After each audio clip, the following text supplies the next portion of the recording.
So who am I? My name is Sarah Harmon. Right now, I am the CEO of Habitissimo. Habitissimo is a digital marketplace that connects homeowners with people who want to do repairs or remodel their homes. We also have a presence in Peru, where Marisa is from. Yes, I'm from Peru, just if you don't know that. and I'm originally from the United States. I was born in Florida. I spent half my childhood in Florida and the other half in Oklahoma. I have a degree in journalism. I have a master's in healthcare administration. But I have been working in technology all my life. I did sport and I played video games and had very little interest in Barbies. Been a little bit more of a risk taker and a little bit more of wanting to do new things. And so that brought me to Spain, which is where I am right now. I'm talking to you from Mallorca. Mallorca is one of the Balearic Islands. If you don't know where that is for the geographically challenged, if there's anybody from the United States who's watching this, they're going to say, where the hell are the Balearic Islands? Well, they're in the middle of the Mediterranean Sea. So that's where I'm speaking to you from. And I fell in love with Spain in 1993. And then I fell in love with Spanish wine. And then I fell in love with a Spaniard. And in that order. And that is why I am in Spain right now. I love this country. It's my adopted country. And right now, I really wouldn't want to be anywhere else, even with all that's going on right now. I am also an adopted child of Mallorca, to say that way. My parents are in Peru, in Lima, which is also in quarantine at the moment. And they, of course, if I would have the chance to decide where to pass this moment, I would definitely decide to stay, because it's where you, I guess, build your roots and make your community. Exactly. So, related to that feeling, I understand that now your community is local, but it's also global, right? Because of your profession. How do you live that kind of relationship with your home country, with this country? I understand people who kind of feel like other. I've gotten so used to being kind of not the traditional what anybody would ever think it doesn't even have to do with culture, Marisa. I have been the only woman in a department. I've been the only woman in a team. I have been the only woman on a board. I have been the only woman in a whole company. I have been the only person in a tech company that wasn't an engineer. I've kind of gotten used to my otherhood, and it's so much a part of me now that I feel like if I found a bunch of people that were like me, it would be depressing. Definitely, yeah, I can relate to that, and that's probably why we connected right from the beginning. Because being kind of an alien in different environments seems to fit some people, right? Okay, like us.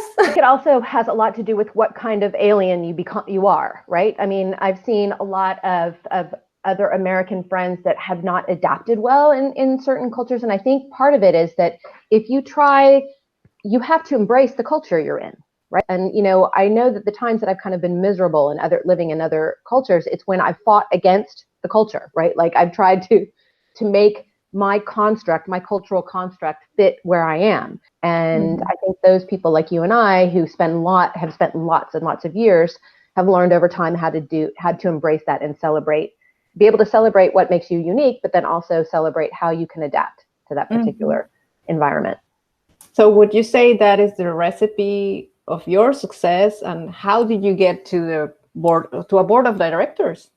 Because I'm curious.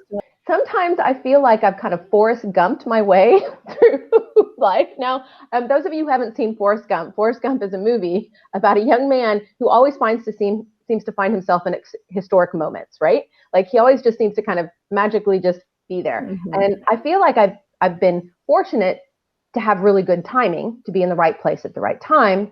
But I think, yes, part of the secret of my success is I'm a unicorn where I am here. If I were in the United States, I'm not sure I would have gotten into a board position as soon as I have here. I think that my uniqueness has been an absolute benefit to my professional career. Being an American who is completely bilingual, who knows how to navigate between the two cultures and flip back and forth in between languages. And then there are some things that make me unique, right? So I'm a very authentic person. What you see is what you get. That was a learned trait. Like, I didn't learn to be authentic. It's something that you have to become comfortable with and to like yourself. All the flaws and everything, like everything about you have to embrace and understand. It comes with self-awareness. But I think that some of the things that make me unique are that I'm comfortable talking in front of people in both languages. I'm okay with making mistakes in both languages. I'm a really great salesperson, Marisa. I mean, when I talk in Spain, when people ask me about the secret of my success, I always hablo de los tres Cs. Soy creativa, soy curiosa, y soy buena comercial. But that for me has been the secret of my success. And when I say a good salesperson, I don't mean that I'm a charlatan, like a charlatan. I mean, I know how to promote myself. I know what I do well. I know what I don't do well. And I make sure to put myself in situations where I know that my value proposition adapts to that demand in the market. And I think that has been especially good because women are not good at promoting themselves.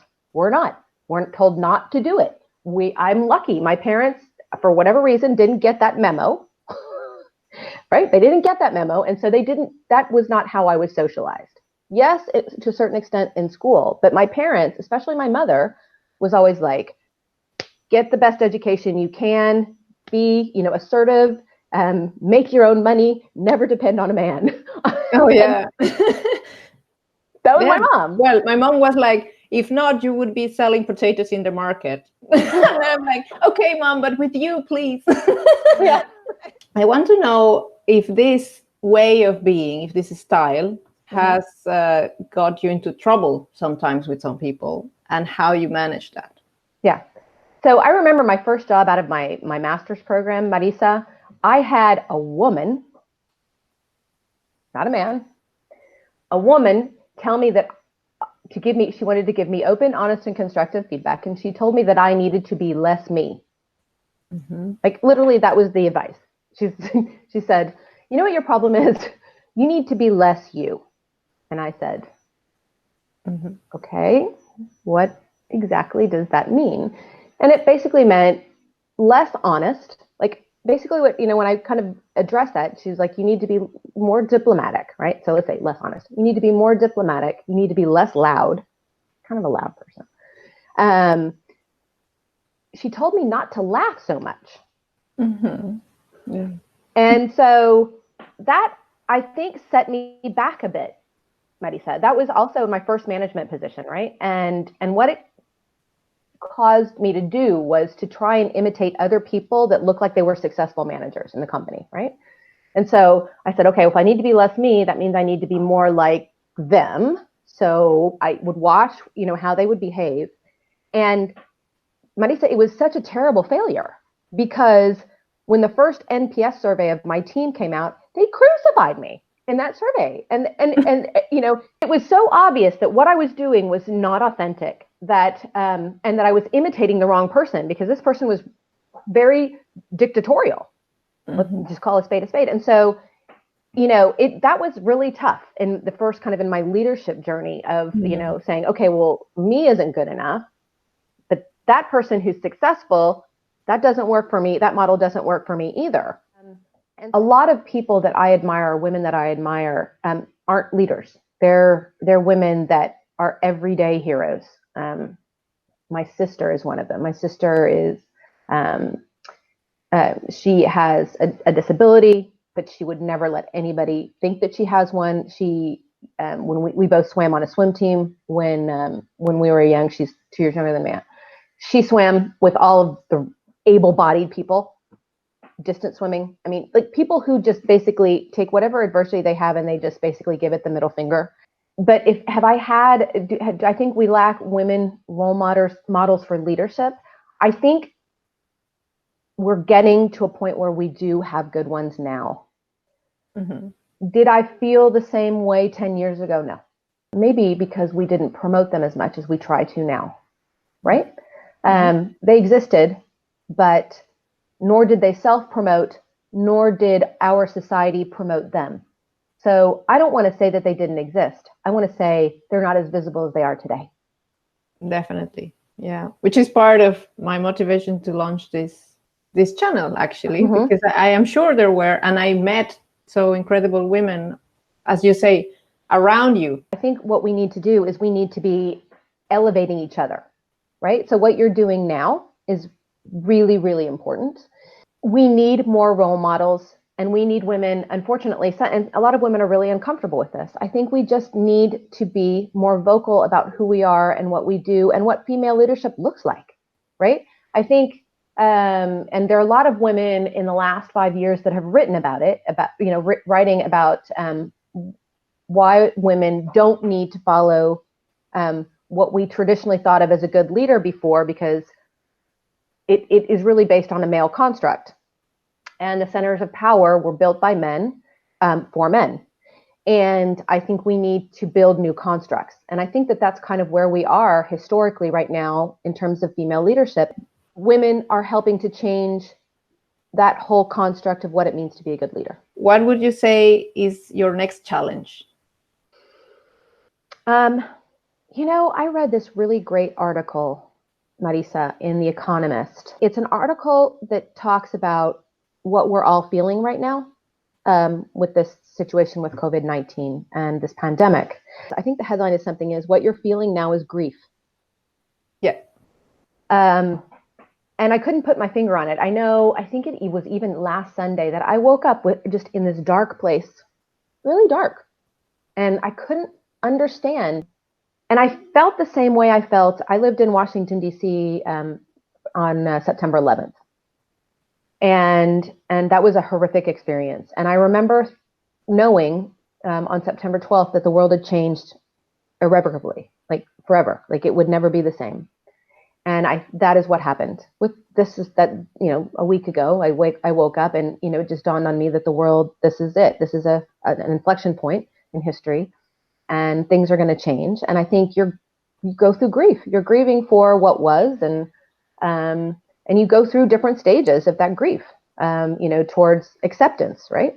And I think they added another phase, which right now I can't remember. I'm gonna have to go reread the article so I can speak more. Yeah, I love the article referred to meaning. Yes, meaning, exactly, meaning. So you've read it. You've read the article. Yeah, I read it. Thank you, because you shared in LinkedIn. Oh, that's right, I did. I think so. Yeah, I did. I couldn't remember. You're right, I did. So yeah, because it made a big impact on me, because it helped put words to what I was feeling. Mm-hmm. And it's helpful to do that, right? That's part of the grieving process, is being able to name it and say, this is what I'm feeling right now. And it also helps that we're all kind of going through it together. Humans are social animals, and being able to share with you and to share with my family. But yeah, for me, it's still, I'm in a grieving process. In one women's circle, one of the participants said she has been suffering from cancer 4 years now. Mm-hmm. And this is the first time she feels that the world has stopped, like her life has stopped 5 years ago. And she feels great, because finally it's like she's connecting with everyone else's. Right. And that is amazing to listen, right? That probably we all, as you say, we're in the same grieving process, and therefore we can catch up with some other people that were left behind sometimes. Right. What the other positive thing is, I think it has made us all kinder to each other. I think the world was ratcheting up to a place where we all lost our ability to empathize or to try and understand another person's point of view, remembering to be kind to each other, and how fragile our world really is. Oh, yeah. And the other thing that I kind of celebrate with all of this is that how much our environment, like the actual environment, you can tell the air is cleaner. And I'm just hoping that, people out there that don't think humans, we are a plague on this planet. And if you don't realize now with the stopping of this activity, how much cleaner our oceans are, how much cleaner our air is. I mean, I was looking at a report in the newspaper talking about sulfur dioxide in the water in the port in Palma, how it's like dropped even in 2 weeks by 60%. So which would be your advice at this point to build our resilience? The great thing is there's a community for everybody online, Marisa. There is, I mean, no matter how strange you think your hobby is, you could probably find it on Reddit, or you could find it on Facebook, or you could find it on TikTok. You could find your community. And, you know, the only people I fear for are the people who aren't incredibly, you know, very digital, that don't know how to get online. You have to make an extra special effort to be social, no matter how introverted you are, because, you know, happiness does not have to do with how wealthy you are in the end. And there are so many studies that prove this. It's the relationships you build in your life and who you have to support you. And so, yes, I do worry about people. You know, it's hard to be resilient if you are alone. Loneliness is a killer. It's just a killer, straight out. It's worse than cancer, and it's almost worse than COVID-19. What is your hope? What do you think could come out of this? Let's see. I hope that our healthcare systems have learned from this and know how to handle it better in the future. I hope that we all learn, because part of resilience, Mari said, the definition of resilience is not how you handle the crisis, it's how you recover from a crisis. So I hope we all become more aware and resilient after this pandemic about how we need to be prepared and what to do once we see signs of this coming, instead of thinking everything is fake news and not believing it, that we all take it deadly seriously, and we know what social isolation means and how to sew our own masks. And we understand that this is part of our new reality, being a globally mobile population, that this is it. Life has changed, and this is the new normal, and that we need to reinforce our social safety nets, our healthcare safety net, and our own personal safety nets more. What I'm really worried about, Marisa, is what this is doing to our economic infrastructures. And small and medium businesses and freelancers are the motors of a lot of our economies, especially here in Spain. 98.4, almost 99% of our businesses are small and medium businesses. And I honestly don't know how a lot of them are going to make it. I think we're going to lose a lot of businesses. I think this is going to be more devastating, obviously more devastating than the financial crisis of 2008. And that is what really worries me. And whether or not we have a social safety net big enough in order to prop people up. But I am an optimist. And what I'm hoping is that, this huge wealth gap that we've had across the world, especially in Western countries, that maybe the super rich or the 1% realize how to share better their good fortune with those that haven't been as fortunate, and perhaps there might be a better redistribution of wealth, or we rethink a new capitalism that would be more inclusive and not as exclusive as it is now. We are still fooling ourselves thinking that there is such thing like a right answer to things like this. We have been thinking that we have right answers. And it's not just that we are fragile as humans, as physical, but we are also fragile in our government systems, in the way we construct society, right? Do we want to be part of that design? How would that design be? I think the most important thing is to ensure that there is diversity in that design. And this is the right moment to embrace digitalization, diversity, how to get data out of more people than just leaders. Right? And so the way I think about leadership is not just about gender leadership or cultural leadership or the color of your skin, God forbid. It is, what I look for is, do you understand the problem I'm trying to solve? Do you buy into the vision that I have about where we want to go? And what kind of skills do you bring to the table in order to get us there? And I think diversity means having different energies on your team, having introverts and extroverts, having optimists and pessimists on your team. Now, you don't want too many pessimists, but you need a few. You need a few people who always can kind of see the bad things about what you're doing, because you need people who can see the bad things, right? This is all very poetic. And the reality of being in the tech sector and trying to build more diverse teams is a challenge. You and I both know that, right? Yeah. It is a huge challenge. Now, I'm going to tell you that, and this has nothing to do with me as a person, but it has everything to do with the fact that I'm a woman CEO running a tech company, is we tend to have more young technical women look at us or take a second look at us when we're recruiting, because it is a draw, right? It is, other women look and they think, oh my gosh, I'm in this male-dominated industry and all I have around me are men, but look at that company over there. It's run by a woman. If she can run a technical company that's in a male-dominated industry, then maybe the environment and the culture in the company will be more something that I can embrace and that I can participate in. That doesn't mean that I'm doing it right. I've been in this job 8 months now. I'm really proud of the progress we made at LinkedIn. Marisa, I ran a program called the Women's Initiative for 18 months. I didn't start it. There was a really core group of women at LinkedIn that kind of looked around at leadership at LinkedIn and said, man, this is so male. And I don't see myself represented there. And they started this program. And this was at a time at LinkedIn where there were only 8% of women in director level, and eight, single digit, 8.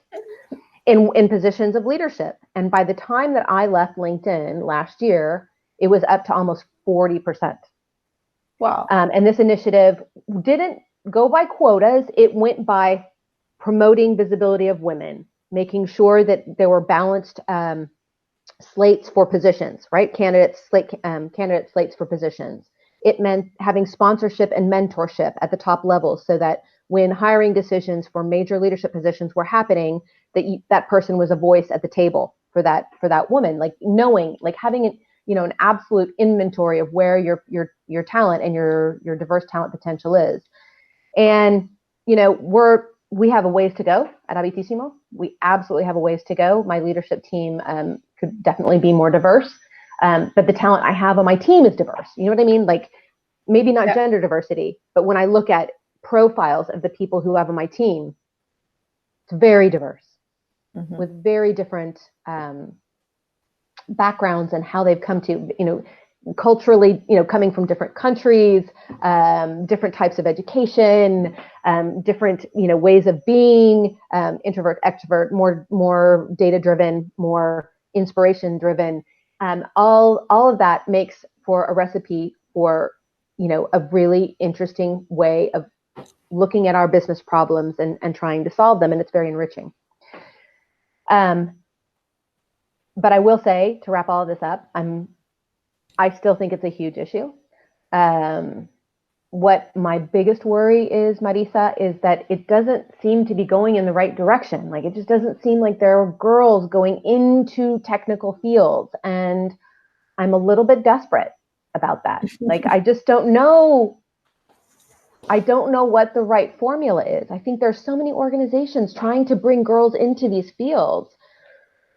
I don't know what the answer is. Yeah. I don't. I wish I could say we don't have all the answers, and that's the one I don't have right now, the one that I wish I had. I share that challenge. Let's find out. Yeah. I mean, it's a good time to find out. And of course, I also now see that nurturing is a job where I would like to see more men. Yeah. Yeah. Because and it's a key job right now, right? I really feel for the nurses all over the world who have been neglected by most of the societies in Peru. It's amazing. They were about to be in a strike before the COVID because of the awful situation they were in, fighting dengue, fighting tuberculosis without the material. And now, because of COVID, they have it. Okay, thanks God that finally, something that strikes cannot get. Now we get because we are Right. all in danger. But probably we also need some shaking in the tech industry to be able to get that, right? If your legacy would be just an advice for the people you love, and you cannot give them anything else, in money or anything else, what advice would you give them? That the formula for a happy life is in you, and you have everything you need to be happy. And external things have very little to do with that. Yes, you need food. Yes, you need a roof over your head. Those things are very important. But being happy is about the way you face life and your attitude about life and the whole concept of bloom where you're planted. Now, this is very easy for a woman of privilege to be saying to a lot of people. But I have traveled a lot, and I've traveled to a lot of places where there is grinding poverty. And I always cry when I see happy children and smiles and laughter, even in populations of people who we would consider to be absolutely deprived. And they are. I will call out my privilege every day. But I think that the privileged world, we have lost our sense of gratitude about life, about a lot of the blessings we have. And I see it a lot in some of the people that I love, and very ambitious people, and people that think the next job is going to make me happy. The next house is going to, if I have a boat, that'll make me happy. If I have that car, that'll make me happy. And they're wrong. They're wrong, Marisa. Thank you. Yeah, I agree. So I want to thank you for this time.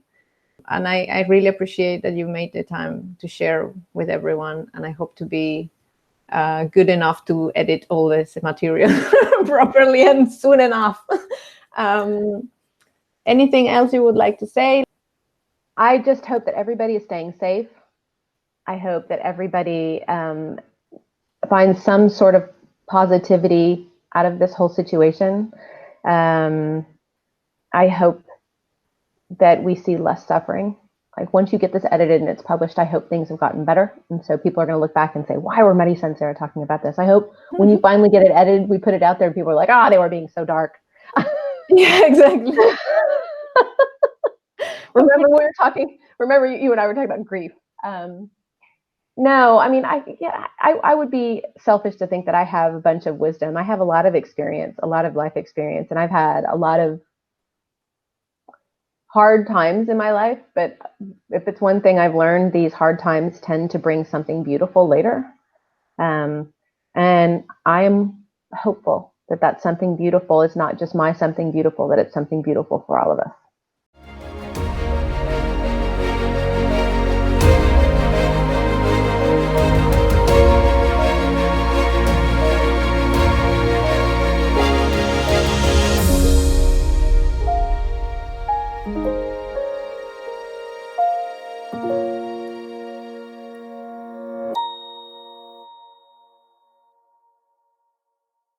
Bueno, desde mi lenguaje natural, también quiero darte las gracias por esta entrevista. Ha sido un placer, Marisa, de verdad. Lo he disfrutado mucho y sí, el duelo en el que estamos, yo creo que es poderoso y que va a sacar algo importante. Necesito cuando me encuentro en ese momento oscuro, lo que quiero hacer es recordar que necesito buscar el significado de mi significado, que no puede ser el significado para todo lo demás, pero